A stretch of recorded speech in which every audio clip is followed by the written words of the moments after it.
Alors, bonsoir. Ce soir, nous avons l'intention de parler d'anxiété et de peur. Oui. Bon, sujet important, hein, parce que ce sont des phénomènes extraordinairement répandus. Je ne pense pas qu'on rencontre jamais quelqu'un sur cette planète qui n'a jamais éprouvé au moins quelques fois un peu d'anxiété.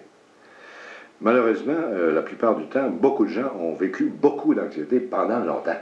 Et ça vaut la peine de constater que l'anxiété, entre autres, non seulement est pénible à vivre, parce qu'elle elle apporte toutes sortes de manifestations physiques douloureuses, comme la tension artérielle qui monte, des serrements de poitrine, des serrements de gorge, des sueurs, enfin toutes sortes de manifestations désagréables. Et en plus de ça, ça consomme beaucoup d'énergie.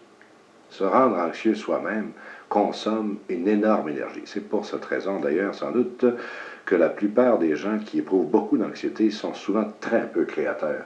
Une grande partie de leur énergie vitale passe à entretenir leur anxiété.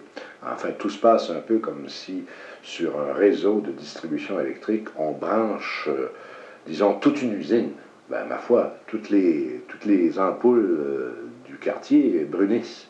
Enfin, la quantité d'électricité qui est consommée par l'usine est tellement considérable qu'elle amène une diminution d'éclairage aux environs. Et c'est un peu la même chose. Quand quelqu'un qui éprouve beaucoup d'anxiété se débarrasse graduellement de son anxiété, on observe la plupart du temps que sa joie de vivre revient, sa créativité revient, qu'il devient plus productif et finalement beaucoup mieux dans sa peau.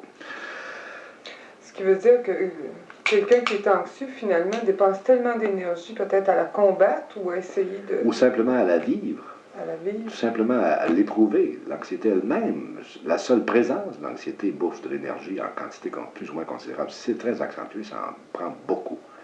Au point où certaines personnes en arrivent à être presque complètement paralysées. Elles n'ont plus d'énergie pour rien faire. Pratiquement, ça traîne littéralement.